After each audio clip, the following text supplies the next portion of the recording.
Olá, eu sou o Victor Fontana e esse é o seu Destaque ABC2, o lugar da sua confiança para encontrar informação sobre ciência, fé e o diálogo entre essas duas coisas. E na edição de hoje você verá Cursos ABC2, Deus falou na língua dos homens e você precisa saber mais sobre isso, então fique ligado. Também falaremos sobre Remdesivir, assim como na última edição, temos novas informações sobre o medicamento utilizado no combate à Covid-19. Preservação e restauração de biomas. A ONU tem novidades e prioridades sobre essas preservações. Temos também informações sobre o genoma Viking, né? A genética dos vikings, pesquisas aí dando conta de novas informações sobre isso. E na entrevista de hoje nós trazemos Ziel Machado para conversar sobre cristianismo nas universidades. Ele é autoridade no assunto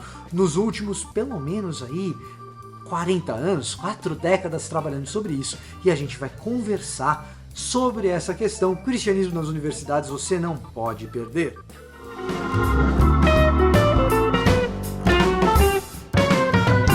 Cursos ABC2, você quer entender melhor a Bíblia, saber melhor como ela funciona, entender o que é esse conjunto de 66 livros, o que ele diz, o seu conteúdo, mas também como ele foi formado, informações importantes para que você possa compreender o texto. A minha recomendação para você é o nosso curso E Deus Falou na Língua dos Homens, porque de fato ele se revelou por meio da linguagem nesse texto incrível que hoje nós temos em mãos e que requer da gente bastante atenção para entendê-lo. E o curso é ministrado pelo Paulo On, que fez a sua formação em estudos bíblicos na Universidade de Edimburgo, amigo meu, e que escreveu um livro sobre esse tema, na minha opinião, o grande lançamento do ano no que diz respeito à teologia no mercado editorial brasileiro. E no curso ele fala ainda mais sobre esse tema. Eu faço a recomendação porque as inscrições estão abertas, não deixe de conhecer isso, o link está na descrição desse vídeo e você fica sabendo dos nossos cursos, novidades da ABC2 por meio do nosso site cristãosnaciencia.org.br e também das nossas redes sociais. Fique sempre conectado, além de se inscrever e deixar o seu like aqui nesse vídeo. Remdesivir novamente como pauta no tratamento da Covid-19. Na semana passada, edição passada do Destaque ABC2, nós trouxemos a notícia de que uma grande publicação no New England Journal of Medicine dizia que o Remdesivir, um antiviral, é eficiente no tratamento contra a Covid-19. Em fase de pré-publicação e, portanto, ainda sem a revisão de pares, um estudo mais amplo da Organização Mundial da Saúde questiona o funcionamento desse antiviral no tratamento da doença causada pelo SARS-CoV-2, o novo coronavírus. E é importante que a gente esclareça aqui o que parece estar acontecendo. Primeiro, a gente tem que dizer que, embora o primeiro estudo do New England Journal of Medicine seja com revisão de pares, o espaço amostral é menor, de mais ou menos 1.000 pessoas. O estudo da OMS leva em consideração 15 mil pessoas ao redor do globo. Entretanto, claro, um estudo tem revisão de pares e passou por um exame criterioso de placebo, de randomização de pessoas, de grupo de controle, e que esse estudo do OMS também passou, mas ainda não teve uma revisão metodológica. Então a gente tem essas duas coisas que a gente precisa dizer para dar alguma credibilidade para esse primeiro estudo que dava conta da eficácia do Remdesivir no tratamento. Essa é uma das coisas. Outra coisa diz respeito ao escopo do estudo. Enquanto o primeiro estudo, que diz a respeito da eficácia, se vocês devem se lembrar da edição passada, quando eu falava que é uma eficácia modesta, porque ela diminui a permanência de alguém no estado de internação, mas pouquíssima relevância do ponto de vista da mortalidade, portanto, talvez algo que diga respeito no tratamento de sintomas leves ou não tão agressivos da Covid-19, e com alguma interação positiva com o uso posterior da dexametasona, que é um outro medicamento. Nesse caso desse estudo em pré-publicação da Organização Mundial da Saúde, nós temos uma concentração de perguntas a serem respondidas no que diz respeito à mortalidade, que o primeiro estudo já dizia que é algo de muito modestos, se considerado aí algum tipo de fator positivo do Remdesivir. No caso do OMS, você tem uma eficácia quase nula nesse sentido. Os dois estudos não são necessariamente contraditórios no que diz respeito à mortalidade. O que nós precisamos ainda é saber se a revisão de pares vai acrescentar algo nesse estudo que está em fase de pré-publicação da Organização Mundial da Saúde, ou se nós teremos aí nenhuma alteração e uma aprovação. De qualquer maneira, fica a informação de que o Remdesivir é um tratamento caro que seria útil de alguma maneira para redução de dias de alguém em estado de internação e, na mortalidade, um resultado muito modesto, ou mesmo, se o estudo da OMS está correto, nulo. Então fica aí a informação correta a respeito do tratamento com Remdesivir na atualidade, como nós estamos agora. Restauração de ecossistemas. A gente fala muito em destruição de biomas e no impacto humano na natureza e como então reverter alguns processos. A revista Nature publicou nessa semana um estudo de pesquisadores da ONU de 12 países, Brasil envolvido, gente da PUC do Rio envolvida, a respeito das prioridades para a restauração de ecossistemas depois de um grande levantamento do que seria mais eficiente. A ideia, por exemplo, de sequestro de carbono, retirar carbono da atmosfera, sim, isso é possível, embora caro, possível. O carbono que nós tanto falamos por causa da mudança climática, é possível retirar carbono com um sequestro de carbono um pouco caro, mas existe essa possibilidade. A conclusão desses estudos, tem uma série de conclusões, mas entre os mais relevantes para nós brasileiros está o fato de que chegou-se à conclusão de que é bastante eficiente restaurar áreas muito desmatadas, como, por exemplo, nós temos o caso da Mata Atlântica. Mata Atlântica que foi grandemente devastada.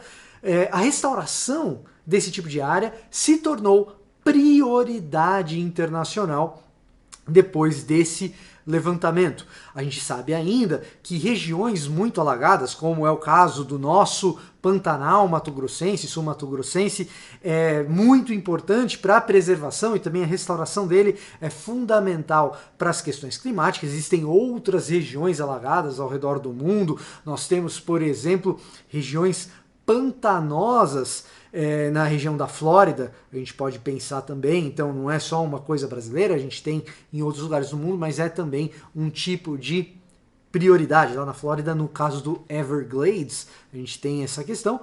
No Pantanal, mato-grossense, sul-mato-grossense, claro, a bacia hidrográfica da Amazônia também é fundamental. Então nós temos hoje algum tipo de prioridade definida pela ONU a respeito não apenas de uma restauração por causa das mudanças climáticas, mas também da preservação das espécies, assunto bastante debatido aqui no nosso Destaque ABC2, especialmente no nosso painel. Então, edições passadas aí dos nossos painéis de Destaque ABC2, com o Thiago Pereira, você encontra um pouco dessa discussão.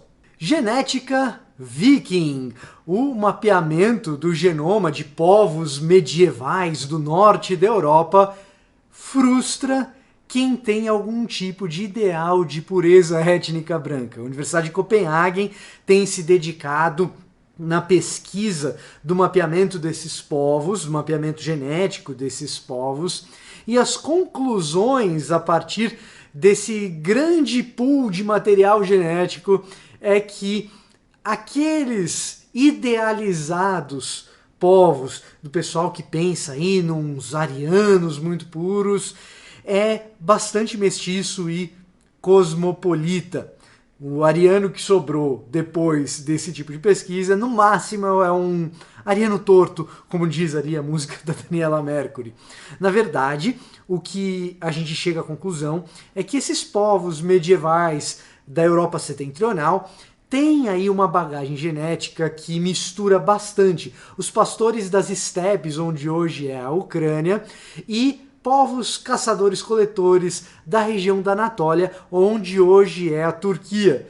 Portanto, nos mostrando que muito do que foi idealizado no começo do século XX, na verdade, não passa de ficção por parte de alguns idealistas.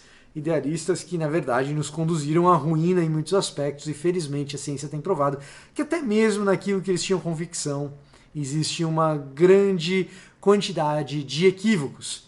A Europa setentrional tem um material genético, na verdade, bastante parecido com o restante da Europa.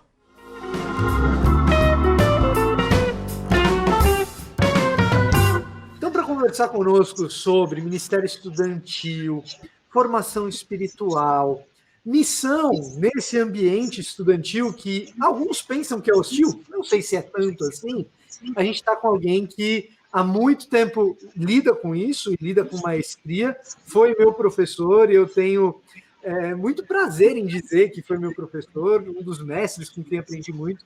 Zé Machado, obrigado obrigado por aceitar o nosso convite. Alegria toda minha, Vitor. Muito bom poder conversar com você, saber que você está de volta, animado aí com essa nossa conversa. E hoje vice-reitor no Servo de Cristo e também presidente de honra na ABU Internacional, Aliança Bíblica Universitária, né, Zé? Exatamente. Então eu virei velhinho mesmo, velhinho oficial encarteirado agora. A gente estava brincando antes de começar a gravação que quando se torna presidente de honra, emérito e tal, a pessoa ganha uma carteirinha para dizer, olha, você é legal, mas não opina muito. Não? Fica, a sua bengala está no cantinho. Fica brincando com a bengala ali, que você vai ficar bem aí. Imagina. Vai com pressa, não. Imagina, o Ziel, esse é um outro aspecto, depois a gente até pode conversar sobre isso aí. O Ziel é uma das pessoas que também me influenciou a ter uma vida mais saudável. Eu não sei se você sabe, professor, mas nos últimos meses da pandemia eu perdi mais ou menos 12 quilos fazendo exercício físico e dieta. Que maravilha, rapaz. Eu percebi que você estava com semana diferente. Achei que você tinha só cortado o cabelo, mas não, ela emagreceu mesmo. Emagreci mesmo fazendo exercício físico e dieta. O Ziel sempre pega no nosso pé, porque ele fala desse negócio da bengala, mas é um corredor de primeiríssima categoria. E é duro eu ter um pai que corre meia maratona, 10 quilômetros todo dia, e ter um professor que pegava no meu pé nesse negócio da corrida, então eu tive que emagrecer também. Foi predestinado para ficar leve, não tem jeito. Um pai desse é muita opressão. É muito, é demais, é demais. Professor, deixa eu começar te fazendo a seguinte pergunta. Você começou na BU, eu não vou revelar quantos anos atrás, para não ter que passar pelos constrangimentos da idade, mas já faz um bom tempo. Vamos dizer que foi no século XX. Isso. Eu queria saber de você, lidando com estudantes, hoje mais estudantes de seminário, é verdade, mas lidando com estudantes durante todo esse tempo e com as inúmeras mudanças pelas quais nós passamos, no Ministério Estudantil, para você, o que mudou em termos de prioridades, preparação de quem está indo para esse tipo de ministério, compreensão da relação nossa do cristianismo com a ciência, entre o que era quando você começou e hoje? Quais são as mudanças que você percebe? Tem muitas mudanças, Vitor. Para você ter uma ideia, a universidade, eu costumo dizer que a universidade é meio tubo de ensaio de experimentos sociais.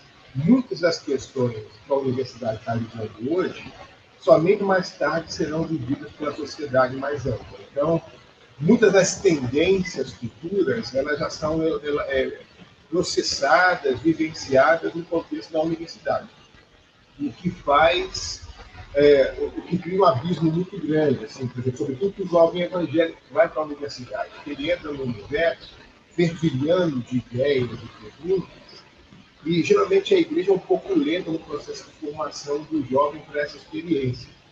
Então, o jovem normal, entrando nesse contexto, já se sente defasado. O jovem cristão que veio de uma bolha fechada na igreja, para entrar nesse segmento, a ponte é muito maior, o desafio é muito maior.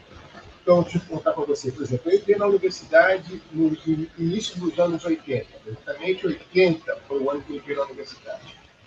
Então, o processo político brasileiro estava fervilhando. Era época de anistia, era época de abertura, era época de desejo de que nós tivéssemos uma eleição para presidente, era uma época de fim do governo militar. Então, o universo da universidade fervilhava com essas questões. Eu vim de um contexto religioso onde a gente não falava de política, até dizia que crente não se envolve em política. Essa era a frase. Então, nós nem tínhamos repertório para lidar com essa questão. Você tinha poucos. Os doutores na igreja eram advogados, que eram doutores porque eram advogados, ou os médicos. Quando pouco algum veterinário, que era meio raro na época, e também talvez aí. Mas assim, então, nós não tínhamos nessa época muitos cristãos na universidade ensinando na área de humanas, por exemplo.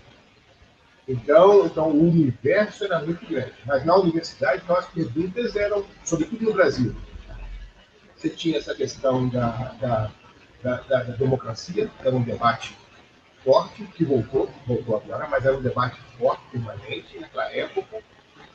No cenário evangélico, no mundo mais acadêmico, assim, você tinha a influência de autores como, por exemplo, Rubem Alves, publicando aí por questão de repressão, da morte e outros livros mais.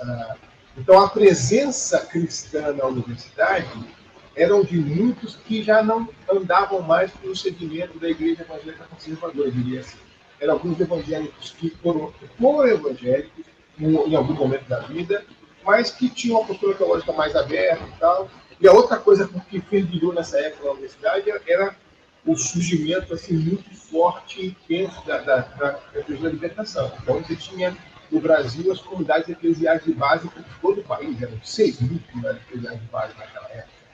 Então, um jovem cristão entra na universidade e se depara com aquela postura tradicional científica anti-fé.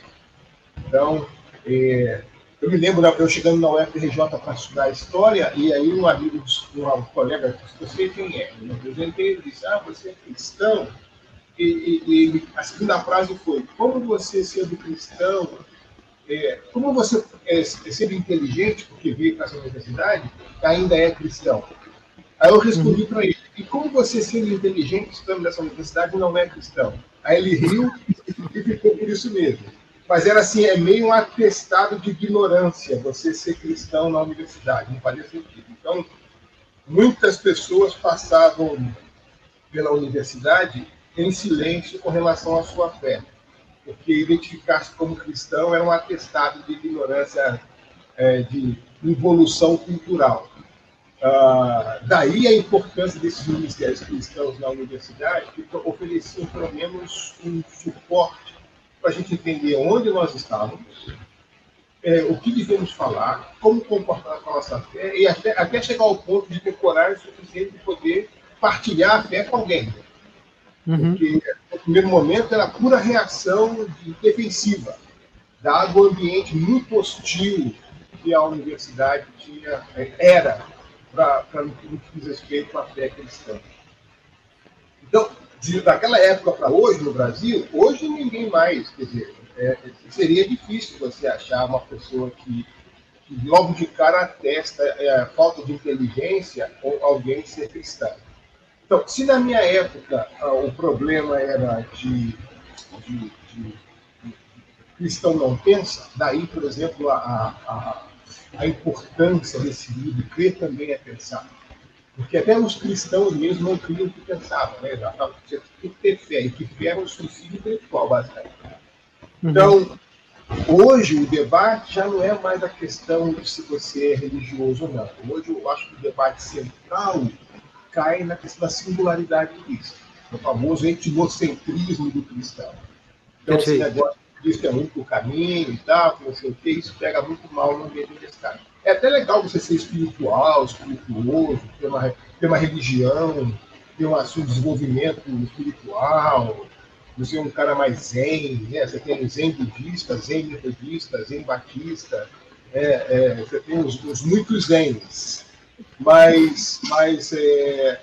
Então, hoje em dia, eu acho que seria difícil uma pessoa ser rejeitada, assim, do tipo, porque é cristão. Eu me lembro na aula de História da América, depois de uns meses de aula, um grupo de amigos, um colega de turma, se aproximou e disse: você não quer fazer parte do nosso grupo? A gente ficou observando você esse tempo todo e a gente viu que você é um cara inteligente, que escreve direitinho, você não quer fazer parte do nosso grupo de estudo?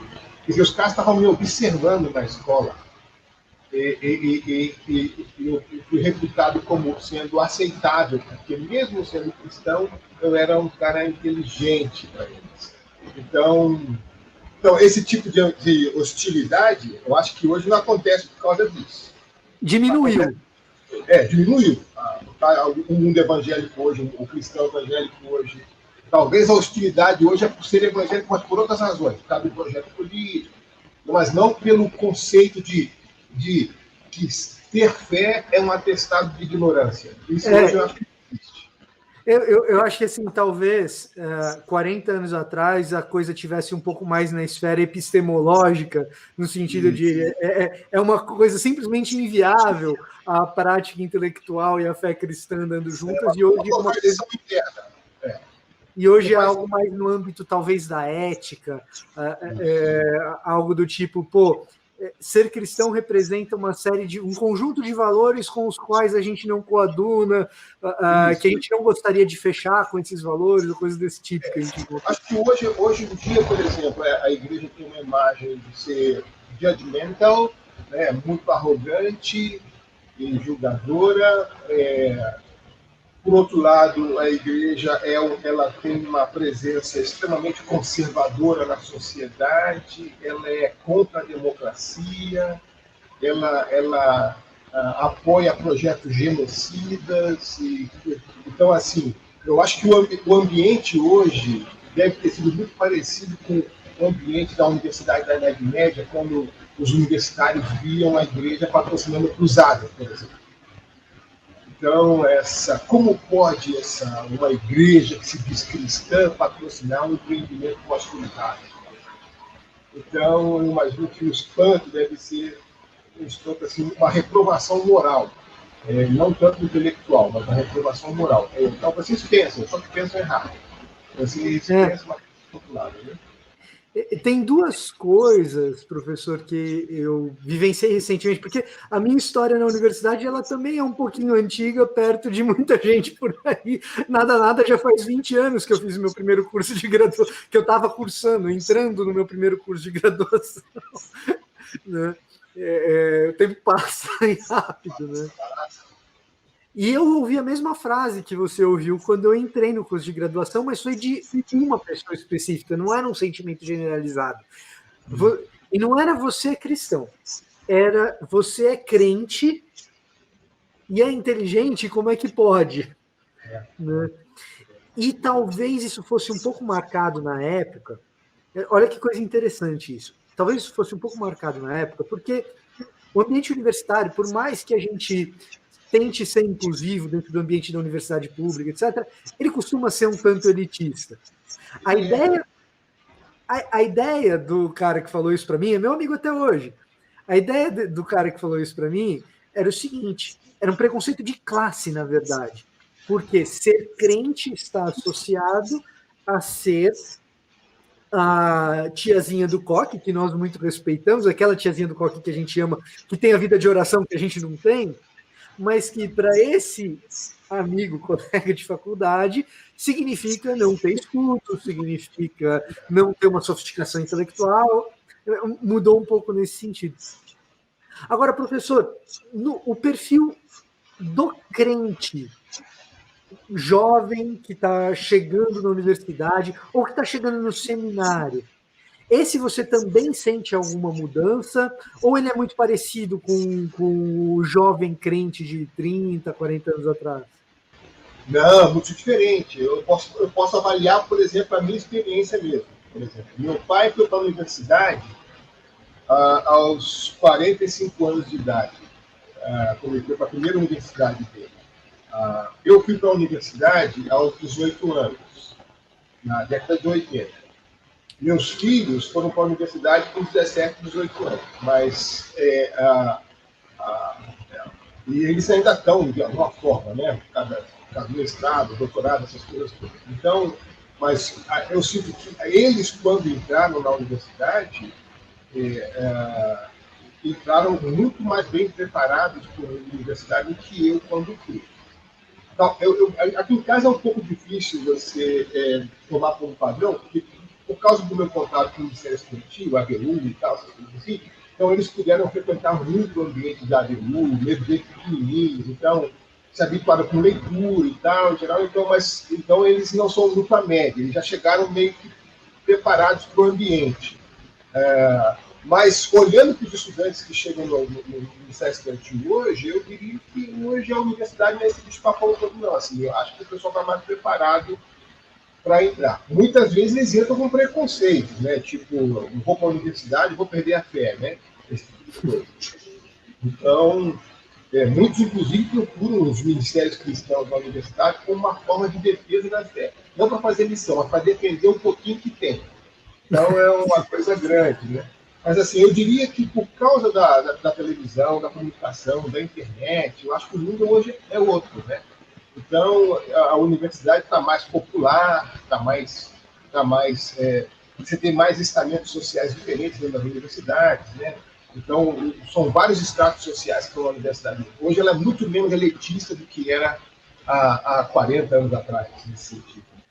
Pelo que eu entendo, me corrija se eu estiver errado, professor, mas assim, a minha memória pode estar me traindo. Mas se eu me lembro bem, houve uma insistência por parte do seu pai que você fizesse universidade e não apenas a formação de seminário. A minha memória está me traindo ou é isso mesmo? É isso mesmo. A preocupação dele é que ele era pastor batista, né? Então, como pastor batista, a experiência dele não era uma experiência muito positiva, porque ele não. Na Igreja Batista, você não tem uma instituição tipo um concílio de pastores, uma estrutura dos pastores. Cada pastor, por sua igreja, faz os seus acertos. Então, quando o pastor deixa a igreja, se não houver uma outra igreja, ele está sem suporte.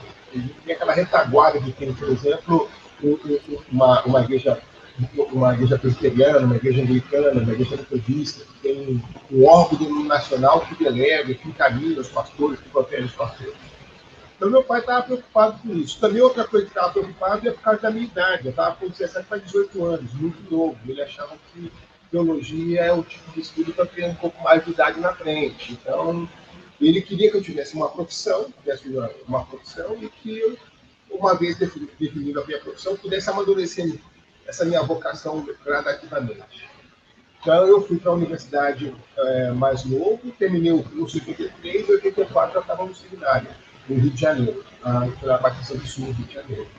Antes de ir para São Paulo, eu fiquei um tempo lá estudando lá. Então, assim, também eu diria que no mundo batista, no mundo evangélico, as igrejas históricas passaram a valorizar cada vez mais a formação acadêmica dos seus filhos. Porque ficou evidente que a formação acadêmica significava uma possibilidade de ascensão social. Então, aquela ideia antiga de que não vá para a universidade, que quando você vai para a universidade você perde a fé, o cristão não precisa disso e tal, à medida que a igreja vai ganhando mais experiência, vai se tornando mais tradicional, a igreja vai amadurecendo em anos, as gerações que vêm para trás já não têm essa disposição anti-universidade. Pode ter até antes alguns cursos, não vai para a humanidade, não vai para a história, sociologia, filosofia, porque isso é perigoso. Faz uma coisa assim, tipo direito, medicina, engenharia, né? Que aí você não tem risco de perder a fé. Tolice, né? Então, mas eu diria que chegou um momento que a própria geração dos cristãos já via nos filhos na universidade um sinal de ascensão social. Então, aquela indisposição à ciência, à universidade, foi, por questões econômicas, né, foi revelada.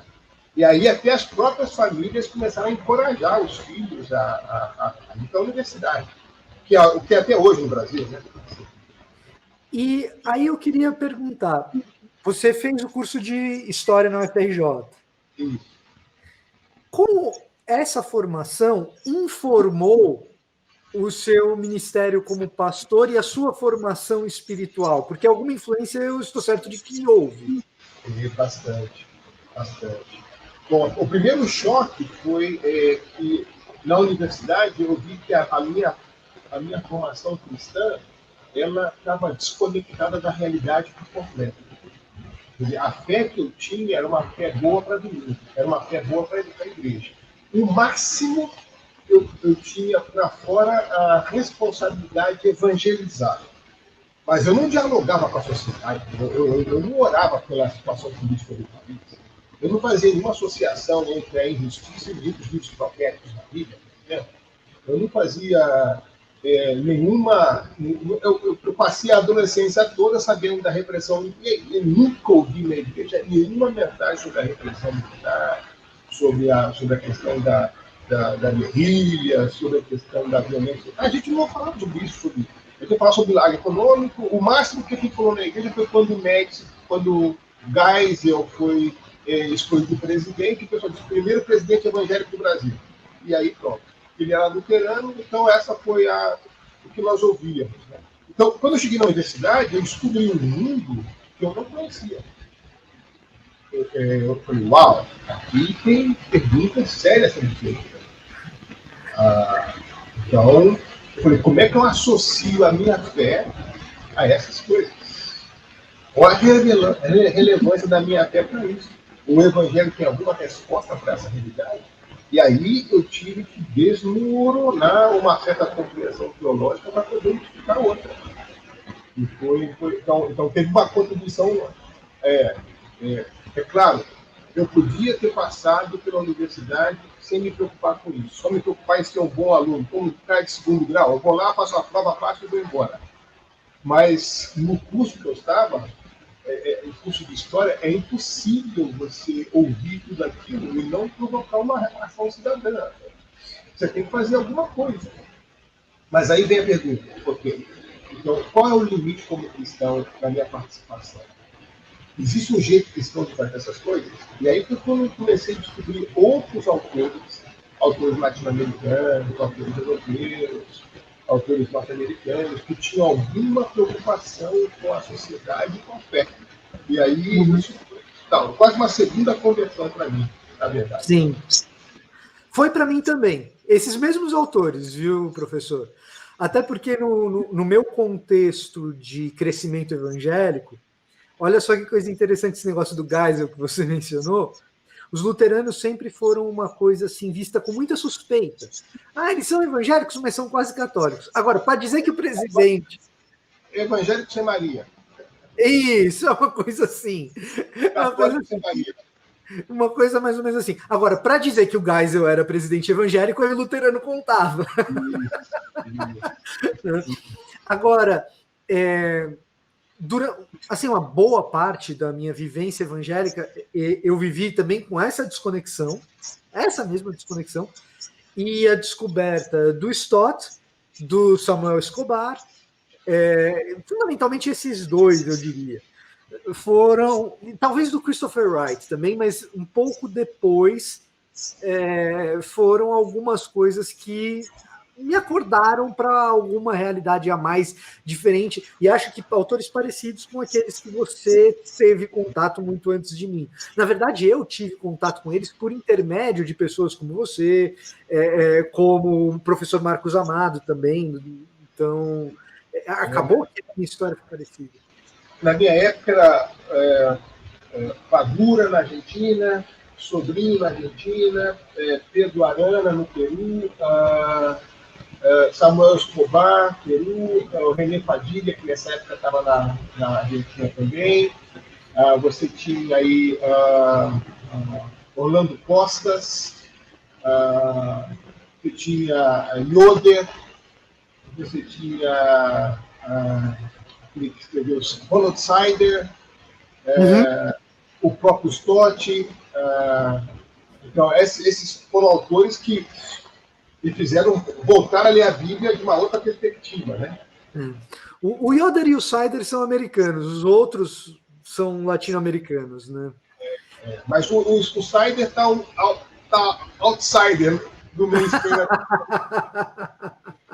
E o outro com aquela tradição menonita, pacifista e tal, também meio fora, né? Meio fora. Mais ou menos o que seria talvez o Stanley Hauerwas hoje, né? Alguma coisa do gênero. Que inclusive é quase que aluno um do outro, né? E aí, professor, uma das coisas que assim me entristeceu um pouco, eu imagino que é o senhor também, foram os ataques sucessivos que esses teólogos sofreram no ambiente evangélico brasileiro nos últimos 10 anos, mais ou menos, alguns desses ataques com algum tipo de sofisticação intelectual que pode ser levado em consideração, alguns muito injustos, mas a verdade é que a gente... Eu não sei, eu acho que muito do que se fez no Brasil foi jogar muito do bebê fora com um pouquinho de água contaminada, talvez. Não, teve muita crítica injusta. Aliás, crítica... Assim, começou a se criar uma suspeita teológica de caráter ideológico. Então, é assim, se não tem a ideologia política, provavelmente a sua teologia é ruim. Então, você cria um critério ideológico para suspeitar da teologia da pessoa. O que não me parece muito honesto isso, né? Acho que é mais fácil você admitir a sua ideologia e contrapor a ideologia do outro. Agora, vamos conversar como irmãos. Eu não preciso necessariamente criar uma suspeita teológica com base no caráter ideológico. O fato da pessoa não apoiar o mesmo candidato que eu não quer dizer que tenha uma fé diferente da minha, necessariamente. E aí, sabe o que aconteceu, Zé? Eu fui para os Estados Unidos, para uma faculdade evangélica, conservadora, fazer meu mestrado. A Trinity é uma faculdade que tem evangélico no nome, Trinity Evangelical Divinity School. Isso. E aí, sabe quem que a gente estava lendo lá, porque é quem, entre aspas, funciona no ambiente universitário de evangelização, que a InterVarsity usa como padrão, e que, poxa vida, para conversar no ambiente pós-cristão realmente tem relevância, mantendo ortodoxia e tal? Samuel Escobar. É isso. Então, agora, Vitor, o que aconteceu no Brasil também é que foi muita crítica mal intencionada, sabe? Então, por exemplo, certa vez eu encontrei com um professor de renome aqui, que fez a seguinte observação: esses marxistas de Lausanne, essa foi a observação que ele fez. Aí eu falei, olha, eu estou envolvido com o movimento de Lausanne desde 76. Como estudante secundarista ainda, comecei a entender Lausanne. Depois, eu fiz parte da geração jovem que foi a Lausanne II, em Filipinas. Então, a Lausanne II separou 30% das vagas para jovens abaixo de 30 anos, homens e mulheres, para serem levados para Filipinas, como representantes da delegação brasileira. Eu estive lá. Então, eu fiz a seguinte pergunta para eles. Eu quero que você me diga quem é o marxista vinculado ao movimento de Lausanne. Dá um nome, em qualquer lugar do mundo. Em qualquer lugar do mundo. Quero que você me dê um nome só de um marxista. E aí, a pessoa não deu o nome de ninguém vinculado a Lausanne. O nome que ele sugeriu é uma pessoa que cita Lausanne, mas nunca teve vinculado com Lausanne. Uhum. Quer dizer, não tem nenhum documento de Lausanne, nenhum texto de Lausanne, nenhum autor com selo de Lausanne fazendo apologia marxista. Então, quando eu vi esse tipo de crítica, eu falei assim, essa crítica é mal intencionada. Essa crítica tem outros interesses. Ela não é uma crítica séria para levar a sério. E aí eu desanimei, porque eu falei assim, isso aqui já era a invasão do fake news dentro do universo evangélico. A motivação aqui não é a crítica, a motivação aqui é poder, é espaço, é dominação do espaço.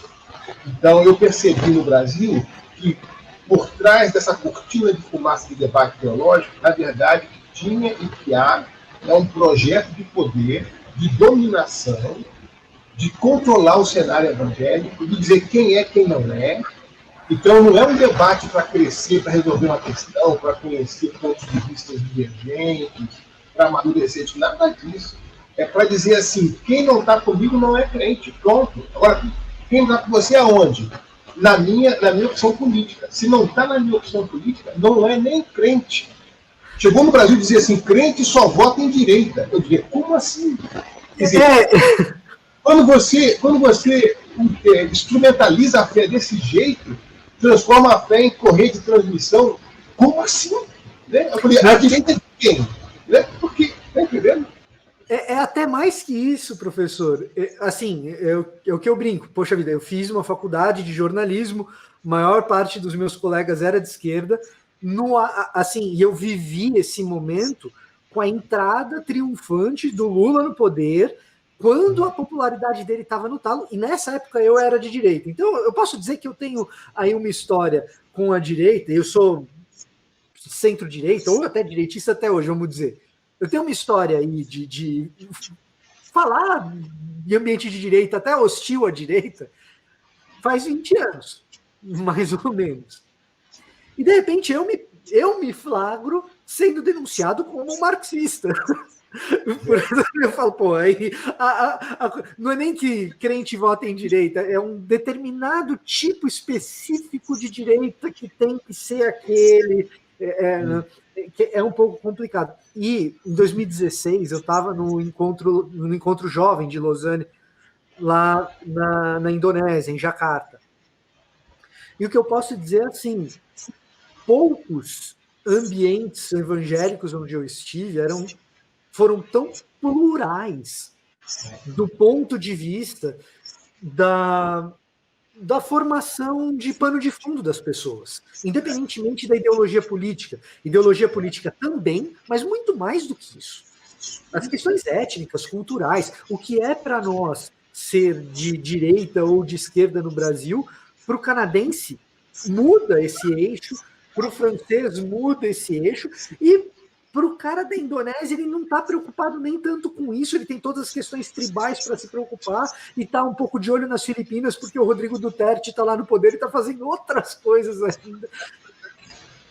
Um fenômeno que perpassou tanto a direita como a esquerda no Brasil é a secularização da salvação. Secularizado de tal forma o conceito de salvação que, então, eu diria assim, é verdade que algumas pessoas da esquerda tomaram algumas atitudes questionáveis ou fizeram algumas afirmações, gravaram alguns vídeos e tal, que gera muito debate. Tudo bem, agora, o honesto é dizer, tal pessoa pensa assim, vai dizer, todo o movimento de Lausanne pensa isso? Peraí. Essa pessoa tem essa ideologia política, essa pessoa está afirmando isso, mas você conhece alguma outra obra de alguém que pensa assim? Exato. Então você pega uma parte pelo todo? Exato. Exatamente, a falácia de composição gigantesca, e mesmo quando a gente pega esse pensador em particular, é um fenômeno de universalização do caso particular da afirmação dele, que também é um problema. Pega Marcion. Marcion é um herege. Todo mundo concorda que Marcion é um herege. Isso não significa que tudo que Marcion disse era bobagem. Claro. E até o processo de classificá-lo como herege foi um processo comunitário. Ou seja, foram os concílios da igreja sentando e conversando sobre isso. Ou seja, havia diálogo interno para discutir sobre isso. Mas o que eu vi aqui é uma forma de você, por um lado, inviabilizar um diálogo.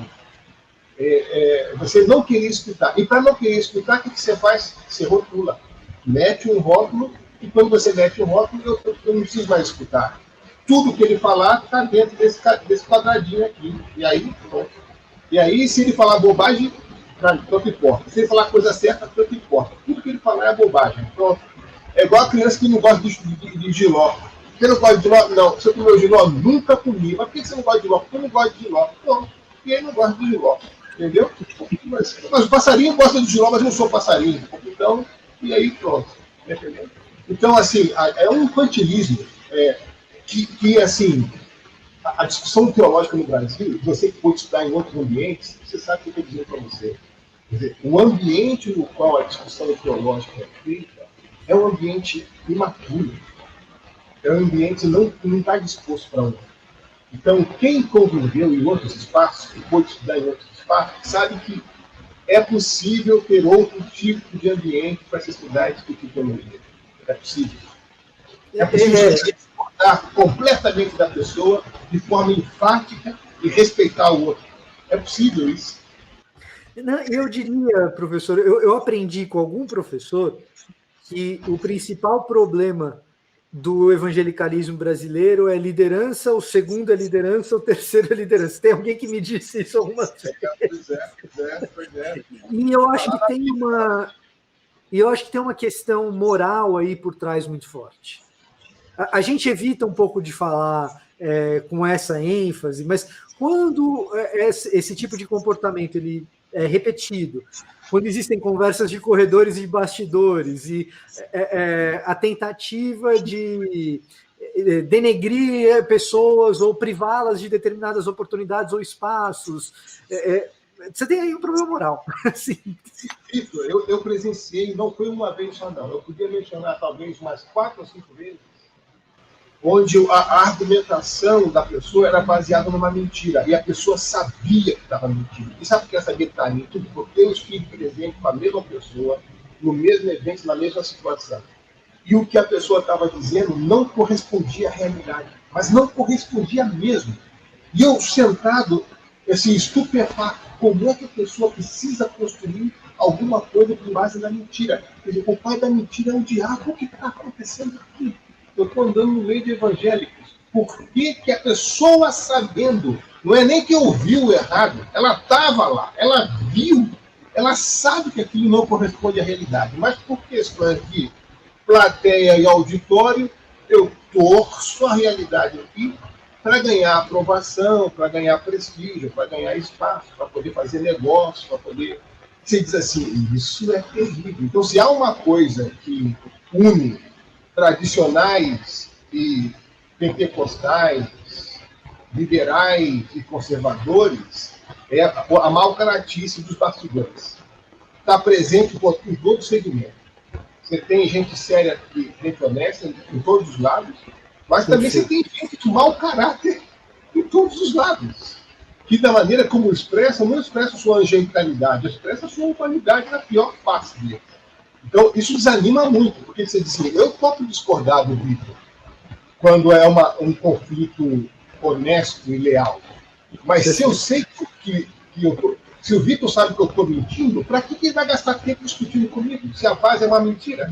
Então você desanima, né? Você diz, não, eu fico... Então, hoje em dia, por exemplo, assim, vamos para um evento assim, aonde? Com quem? Acho melhor não ir. Porque vai ser mais dor no estômago e pressão do que benefício. Então, você fica meio seletivo, porque de alguma forma esse tipo de debate trouxe para o cenário evangélico a suspeita. E a suspeita se tornou a base de tratamento. Né?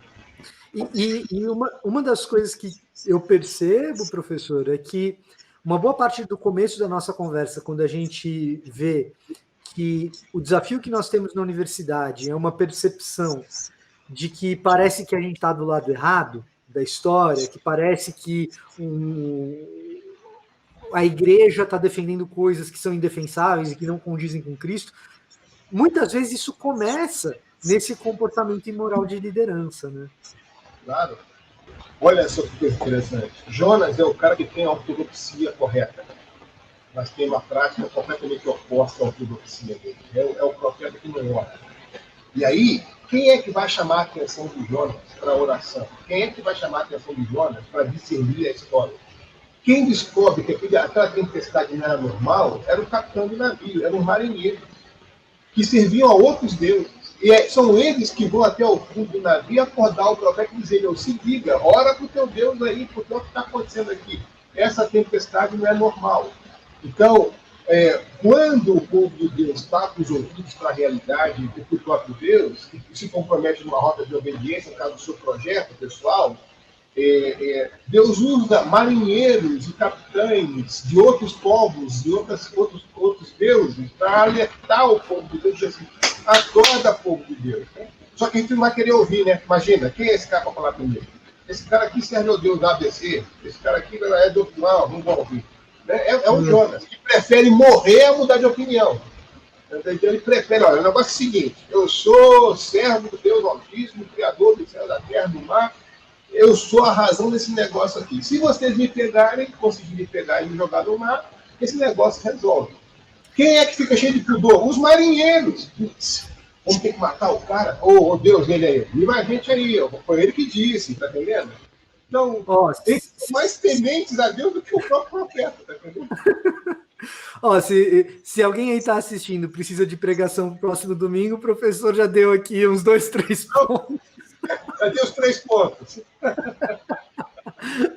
Professor, para a gente finalizar, eu queria que o senhor comentasse um pouquinho do lançamento do seu novo livro, Formação Espiritual, que até pelo título que sugere é que, inclusive, contribui para que a gente tenha pessoas no ambiente cristão que tenham um crescimento espiritual de fato e que tenham uma vida que de fato corresponda ao que o Evangelho diz e a gente evite alguns desses problemas que a gente acaba trombando.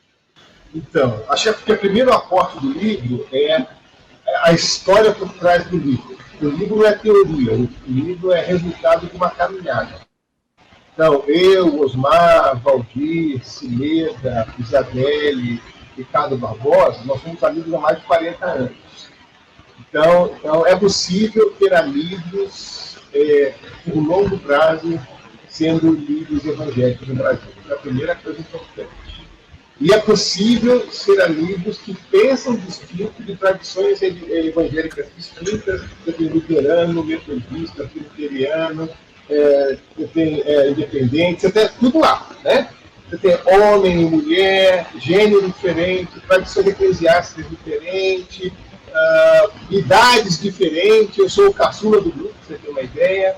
E trabalhando nisso. Então, assim, o projeto Grão de Mostarda é essa caminhada de mais de 26 anos, no qual a gente decidiu conversar com os mais jovens. Então, os mais jovens nos deram o privilégio de caminhar com a gente. Então, a gente pega um grupo de jovens de 25 a 35 anos, jovens do país todo, homens e mulheres, de formação diversa, militar, pastor, professor, cientista, comerciante, artista. E aí a gente caminha durante 3 anos com um grupo, apostando na amizade, na oração, na escuta atenta a Deus e na escuta do outro. Basicamente, discutindo as questões fundamentais da vida à luz da fé cristã. E aí, nesse livro, a gente conta um pouco dessa experiência. A gente pegou alguns dos temas que foram temas importantes para esses grupos que já passaram, por vários grupos, há mais de 26 anos agora. E a gente elencou família, o encontro com o outro, a questão da Trindade, a questão do uso do tempo, a questão da espiritualidade, das práticas espirituais. E a gente foi escrevendo, registrando isso. Para cada capítulo você tem um desenho, uma obra de arte, um desenho feito por uns desenhistas, vários deles que participaram, ilustraram os capítulos. Então, eles estão participando com a gente do processo. Então, é uma história de uma caminhada longa na mesma direção, para usar aqui o Jimmy Peterson, que é, aliás, um dos nossos referentes nesse livro. Então, a gente tem alguns referentes externos, né? O Jimmy Peterson, James Houston, Hans Lee, foram mentores, os Stott foram mentores da gente nesse grupo aqui. Então, a gente aprendeu com esses mestres. E aí, aqui no Brasil, desenvolvemos essa caminhada em conjunta e a gente pode passar para os mais novos. E os mais novos também nos atualizam, né? Porque eles trazem perguntas novas para a gente. É uma troca, na verdade. É um aprendizado de dupla mão. A gente aprende com eles e a gente compartilha nossas experiências com eles e vamos trocando ideia. Então, o livro registra esse encontro de gerações distintas, tradições distintas, de pessoas preocupadas em viver uma vida cristã, onde o discurso e a prática procuram caminhar juntos, e não estão associados. Mas uma prática que serve para domingo, para segunda, para terça, para quarta, para quinta, para sexta, para sábado, para de manhã, tarde e noite, para o templo e para a rua, para a eclesia e para a diáspora. Né? Então, muitas vezes no Brasil a gente aprende a ser crente no templo. Vai ver segunda-feira, e como é que eu sou crente agora no mercado de trabalho? Como é que eu sou crente agora? Como é que eu sou crente na arte, no esporte? Então, essa é a ideia de uma vida íntegra, né? Integral, tocando em todas as dimensões da vida. Todos nós temos um compromisso forte com a questão O Lausanne é muito importante para a gente, o conceito de missão integral, embora seja um conceito polêmico, se tornou polêmico, para a gente é um valor importante. Né? Todos nós passamos por esse processo aí com Samuel, com o Renê, com a Ana, né? Com o Orlando Costa, a gente estudando essas fontes todas aí. Então a gente junta, né? Amizade, oração e escuta. E aí está lá no livro. Acho que vocês, quando leiam, descobrir essa história. Tem uma frase do Hans Wick que é: o reino de Deus é um reino de amigos. Então é isso aí. Fantástico. Bons amigos, por sinal. O Ricardo foi meu professor também, eu posso atestar. E a Isabelle, um pouco do contato que eu tive com a Isabelle Ludovico, é uma pessoa graciosíssima, assim, algumas coisas que eu carrego, assim, carrego muitas frases suas, e algumas delas pautam o meu jeito de enxergar coisas. Uma delas é: cuida do teu caráter que eu cuido da tua reputação, é uma coisa que eu carrego sempre, sua.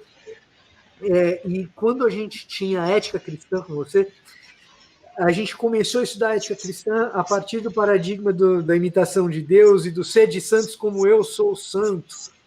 Eu comecei a procurar nas pessoas características que eu conheço do próprio Deus, e na Isabelle eu vejo muito essa questão da graciosidade, é uma pessoa graciosa. Eu acho que é uma caminhada graciosa esse tipo de coisa que vocês sugeriram para produzir, no fim das contas, esse livro, né?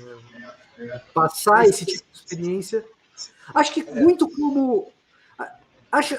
como foi a escola no Regent College para vocês, né? A ideia do Packer, do James Houston, deles fazerem a comida junto com os alunos, histórias como essa. Isso.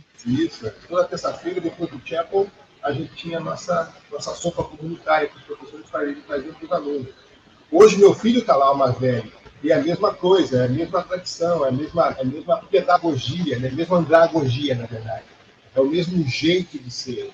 Então, essa formação espiritual, ela tem até conteúdo programático, mas o mais forte é a relação. É a relação mais forte. Então, os temas vão surgindo, mas a gente não se reúne em torno de temas. A gente se reúne em torno dessa escuta atenta de Deus e a escuta atenta do próximo. E da relação, né? O que essas escutas, como elas impactam a minha vida? Então, essa ideia do silêncio, da léxica divina, do escutar atentamente, da reverência frente ao próximo, da vida do próximo, né? Da transparência como um valor cristão importante, né? De você pensar, poder falar em voz alta, trazer os teus temores em público e ser tratado de maneira reverente, cuidado, né? E aprender a fazer essa integração na vida. Então, realmente, é um dos grandes presentes que eu tenho na minha vida ministerial com esses amigos, né? E caminhar com eles é muito bom. Com o Osmar, por exemplo, eu conheço o Osmar desde que eu tinha 17 anos. Eu era um guri ouvindo as coisas ao lado do Osmar. E depois de tantos anos, ainda a gente caminha junto. Assim, ele me viu solteiro, me viu namorando, me viu noivo, me viu casado, me viu pai de 1, pai de 2, pai de 3, me viu entrando na BU, na BS como secundarista, me viu entrando na BU como obreiro, depois na IFA América Latina, depois no espaço mais internacional, e foi vendo tudo isso. Então, vai acompanhando a gente, né? E aí, nas crises, o que a gente recorre? A gente vai sentar junto para conversar. Então, vamos tomar um café? Ô, Ricardo, vamos bater um papo, né? Ô, Valdir, peraí, posso falar contigo? E a Celida chega e diz: Espera, você está prestando atenção nisso aqui? Né? Então, assim, essa amizade de longa data é um dom, é um benefício presente. Uma das coisas que esse livro quer fazer é isso, chamar a atenção para o lugar da amizade no meio do povo de Deus. É importante analisar isso, construir boas amizades. A gente tem todos os recursos do livro, só precisa ter foco nisso, priorizar. A distração é muito grande. É verdade. Pastor, professor, vice-reitor, olha, mentor em muitos aspectos. Muito obrigado por aceitar o nosso convite, viu, Ziel? Eu agradeço demais. Eu quero lembrar que tem esse livro da formação espiritual, mas tem também um outro livro em lançamento que é dos professores do Seminário Servo de Cristo também. Missão Urbana, isso. De Missão Urbana, exatamente. Que conta com outro grande mestre meu que me influenciou demais. Quem acompanha aqui sabe que o professor Stephen Kirchner é uma influência absurda para mim. E muito feliz de ver vocês colocando aí livros no Prelo. Eu recomendo demais que vocês conheçam, se não como alunos, do Ziel, do Dr. Estevam, do Ricardo Barbosa, do Osmar Ludovico, do Valdir Sornega, pelo menos como leitores desses autores. E muito obrigado por aceitar o convite, Ziel, e a você que nos assiste. Eu reforço, toda quinta-feira nós temos Destaque ABC2 com entrevistas como essa, trazendo para vocês um pouco do diálogo entre fé e ciência. Olha, uma das coisas boas no Brasil tem sido a ABC2, fico muito feliz. Meus filhos, que são cientistas da área da ciência, se beneficiam muito do material da ABC2, estudam com vocês. Muito obrigado pelo Ministério de Pessoas. Deus abençoe. Nós que agradecemos, professor, nós que agradecemos. E para vocês, até a próxima.